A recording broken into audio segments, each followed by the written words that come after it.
Bismillahirrahmanirrahim. Alhamdulillahi Rabbil alamin. Wassalatu wassalamu ala rasulina Muhammad va ala alihi va ashabihi ajma'in. Kimki Alloh taoloning g'azabiga duchor bo'lmasdan, rahmatiga noil bo'lgan holda jannatiga kirishni istasa, nafsini xoyu havasdan tiysin. Qiyinchilik va musibatlarga chidab, sabr qilsin. Bu xususda Alloh taolo deydi: "Vallohu yuhibbus sobirin." Alloh esa sabrlilarni sevar. Oli Imron surasi.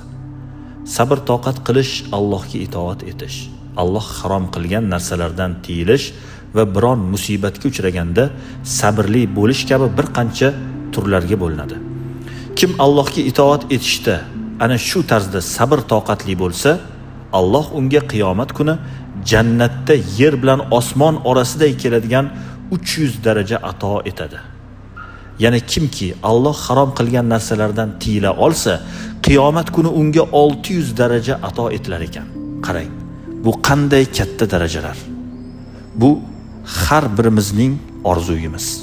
Azizlar, agar biz sabr qiladigan bo'lsak, mana shunday ulug' mukofotlarga erishar ekanmiz. Axir bu har kim uchun, aqli raso musulmon uchun eng katta mukofot emasmi?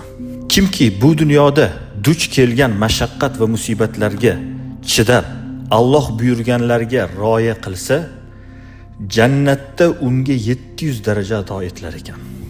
Aqlli musulmonga yarashadigan eng to'g'ri harakat har qanaqa holatda bo'lmasin, bu dunyoda balo musibatlarga sabr etib, o'z holidan shikoyat qilmaslikdir. Chunki eng og'ir musibat payg'ambar va avliyolarga kelganini anglamoq lozim. Junayd Bag'dodiy rahimahulloh aytadiki, balo va musibat oriflar, donolar uchun qandil, Alloh yo'lini tutganlar uchun tarbiya vositasi, iymonlilar uchun ayb kamchiliklarni tuzatish yo'li va g'ofillar uchun esa o'lim xabarchisidir. Kishi musibatga duchor bo'lganda o'z roziligini namoyon etmaguncha va sabr qilmaguncha iymon ta'mini totmas ekan. Zero payg'ambarimiz sollallohu alayhi vasallam shunday marhamat qilganlar: kimki bir kecha xastalansa-yu, unga sabr qilsa va Allohga shikoyatchi bo'lmasa, onasidan tug'ilgan kunidagidek gunohlardan forig' bo'ladi. Ey ummatim, xastalangan paytingizda Allohga shikoyat qiluvchi bo'lmang.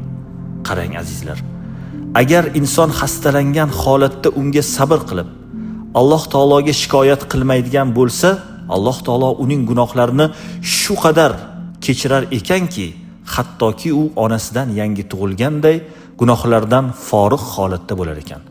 Muoz ibn Jabaldan naql etilgan rivoyatda payg'ambarimiz sollallohu alayhi vasallam Allohning mo'min bandasi xastalikka mubtalo bo'lgan chog'ida Alloh gunohlarni yozib boruvchi farishtalarga uning daftaridan qalamni ol, bandam qilgan amallarning eng chiroylilarini yoz deb buyuradi dedilar. Ha azizlar, hattoki og'ir xastalikda bo'lgan insonga farishtalar ham gunohlarni yozishdan to'xtar ekan. Faqat va faqat yaxshi amallarimizni yozar ekan. Bu juda ham katta biz uchun imkoniyat. Bo'lib ham xastalangan paytimizda yoki boshimizga musibat tushgan paytda mana shunday sabr qiladigan bo'lsak, Allohga shikoyat qilmaydigan bo'lsak, hattoki gunohlarimiz ham yozilishdan to'xtar ekan. Payg'ambarimizdan rivoyat qilingan boshqa xabarda biron iymonli banda xastalangan paytda Alloh unga 2 farishtani yuborib, qaranglarchi, bandam nimalar deyapti deydi. Agar banda alhamdulillah desa, Allohning bundan xabari bo'lsa-da, farishtalar ham bu so'zni Robbiga yetkazadilar. Shunda Alloh taolo agar bandamni shu xastalik holida jonini olsam jannatga kiritaman. Agar unga shifo bersam, eti va qonini pokizaroq et va qonga aylantirib, gunohlarini mag'firat qilaman deydi, deb keltirilgan. Ha azizlar, agar biz xastalik holatimizda alhamdulillah deb Allohga hamd aytadigan bo'lsak, agar shu holda vafot etsak jannatga kiramiz. Agar shu holatdan sog'ayib ketadigan bo'lsak, bizning qonimiz va etimiz avvalgi holatimizdagi qon va etdan pokizaroq bo'lishini Alloh taolo payg'ambarimiz sollallohu alayhi vasallam orqali bizga xushxabar o'laroq yetkazyaptilar. Faqih va muhaddis Ibn Ato degan zot kishining to'g'ri yo egriligi, mo'min yoki osiyligi sog'lik va musibat paytida aniq bo'ladi. Agar sog' salomat paytida shukr qilsa-yu, biron musibatga duchor bo'lganda Allohga zorlanaversa, demak u rostgo'y emas. Agar biron kimsa katta olim bo'lsa-yu, boshiga g'am tashvish tushganda shu bois Allohga qarshi shikoyatlanaversa, unga na ilmi, na go'zal amallari foyda beradi, deydi. Azizlar, hattoki olim bo'lgan holatda ham, ahli ilm bo'lgan holatda ham boshimizga musibat tushganda shikoyat qilsak, u qilgan amallarimiz, ilmimiz befoyda bo'lar ekan. Ha azizlar, demak boshimizga musibat tushganda asl iymon sinalar ekan. Mana shunday holatda Allohga shikoyat qilmaslik, Allohga zorlanmaslik. Qaytanga Alloh har narsani yaxshi tomonga o'zgartiradi deb, hamma narsada xayr bor, har bir narsada yaxshilik bor deb alhamdulillah deyishni o'rganish, bu biz uchun qanchalik muhim ekanligi bilinadi. Shuning uchun ham Alloh taolo bir hadisi qudsiyda shunday marhamat qilgan: kimki mening taqdirimga rozi bo'lmasa, boshiga tushgan kulfatlardan shikoyatlansa, u o'ziga mendan boshqa iloh topib olsin deyilgan. Vahb ibn Munabbih aytadi: payg'ambarlardan biri 50 yil ibodat qiladi. So'ngra Alloh vahiy yuborib uni afv etganini bildiradi.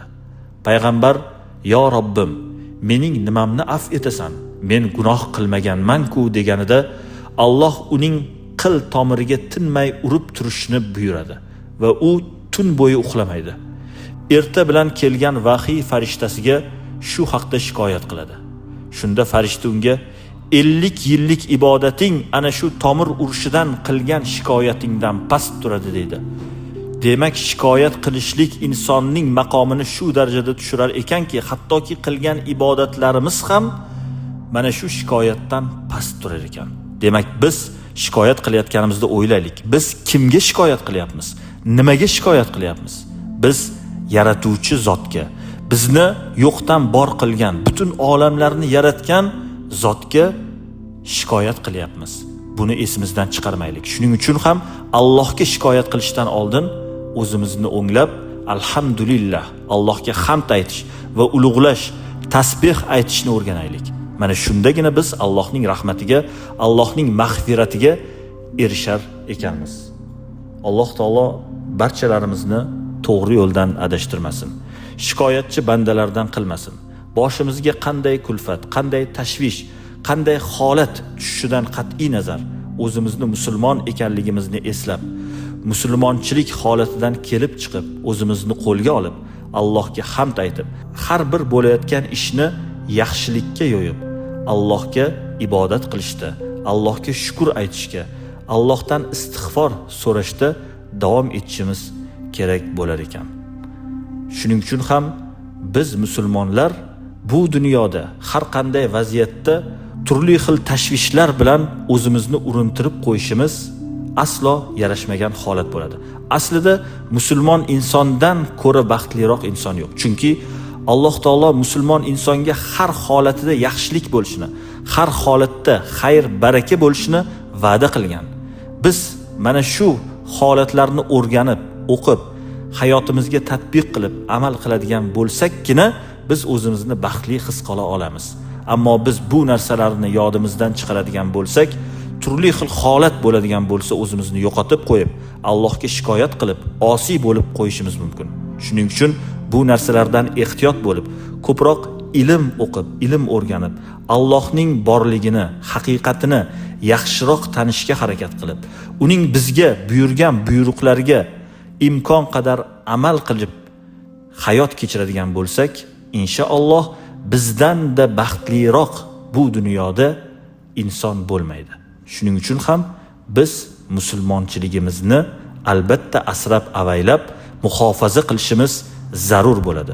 Muhofaza deganda musulmon inson o'z musulmon ekanligini har tomonlama himoya qilishi, ya'ni himoya qanday bo'ladi?